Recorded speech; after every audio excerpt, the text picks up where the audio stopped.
Hello बच्चों, let us read the question first. Nutritionally, bacteria are option A autotrophic, option B symbiotic, option C parasitic और option D all of the above.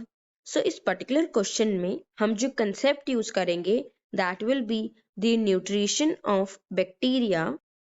So to begin with, जो bacterias थे इन्हें include करा गया था under the kingdom Monera by R H. Whittaker classification. Monera एक वो kingdom था जो इंक्लूड करता था यूनिसेल्यूलर प्रोकैरियोटिक ऑर्गेनिजम्स को और बैक्टीरिया इस किंगडम के सोल मेंबर्स थे. वैसे तो जो बैक्टीरियाज थे उनका जो स्ट्रक्चर था that was very simple, but उनका जो बिहेवियर था वो काफी कॉम्प्लेक्स था बिकॉज ये एक वो ग्रुप था जो शो करता है एक्सटेंसिव मेटाबॉलिक डाइवर्सिटी. बिकॉज ये शो करते हैं different mode of nutrition. Nutrition वो एक एक्ट होता है जिससे एक ऑर्गेनिज्म ऑब्टेन करता है अपना फूड, अपनी न्यूट्रिशनल रिक्वायरमेंट. सो जो बैक्टीरिया एज अ ग्रुप है वो diverse mode of nutrition show करता है, such as it may show autotrophic mode of nutrition which means ये प्रिपेयर करते हैं अपना own food by the reduction of inorganic compound with the help of external source of energy. जो source of energy होता है उसके basis पर autotrophic bacterias को फर्दर दो ग्रुप्स में डिवाइड करा गया है दैट आर कीमो ऑटोट्रॉफिक और फोटो ऑटोट्रॉफिक. जो कीमो ऑटोट्रॉफिक बैक्टीरियाज होते हैं ये यूज करते हैं energy from the chemical reaction and further उस एनर्जी को यूज करते हैं to prepare their food, whereas जो फोटो ऑटोट्रॉफ बैक्टीरियाज होते हैं ये यूज करते हैं sunlight as the source of energy to prepare their food. So जो बैक्टीरियाज इंक्लूड करे जाते हैं under chemoautotrophs are as follows: nitrococcus, nitrosomonas, नाइट्रोसिस्टिस.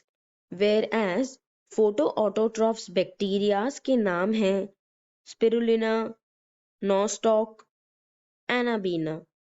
These are the various examples of cyanobacteria. Secondly, जो बैक्टीरियाज होते हैं they may also show heterotrophic mode of nutrition. Heterotrophic वो mode of nutrition होता है जिसमें एक ऑर्गेनिज्म डिपेंडेंट होता है अदर ऑर्गेनिजम्स पे to fulfil its nutritional requirement. So in heterotrophic mode of nutrition जो बैक्टीरियाज हैं they may be saprophytic by obtaining their food from the dead and decaying matter and act as decomposers. So इसके examples हैं lactobacillus bacteria, pseudomonas and etc. In heterotrophic जो bacterias हैं they may be parasitic.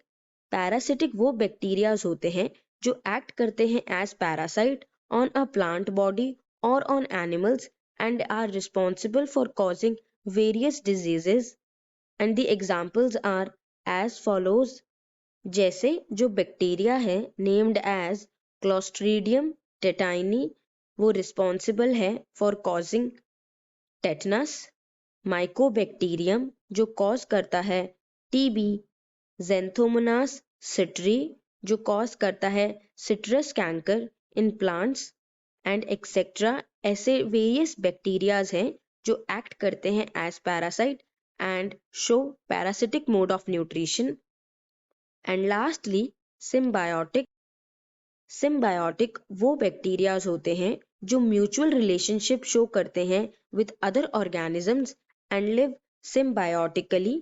जो इसके examples हैं that are Rhizobium. जो Rhizobium bacteria है it lives in the roots of leguminous plant and help to fix nitrogen.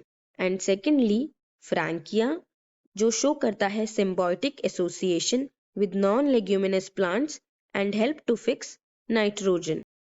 So now if we look back to the question, इस particular question में हमें identify करना था the nutrition of bacteria. and जैसा कि हमने देखा जो बैक्टीरिया है वो एक metabolically diverged group है and it shows autotrophic as well as heterotrophic mode of nutrition? Option A autotrophic, option B symbiotic, option C parasitic. ये तीनों मोड ऑफ न्यूट्रिशन शोन करे जाते हैं by the bacteria group. So hence the correct answer is option D all of the above, because ये तीनों ही mode of nutrition present होते हैं इन bacteria. So I hope you must have understood it well. All the best.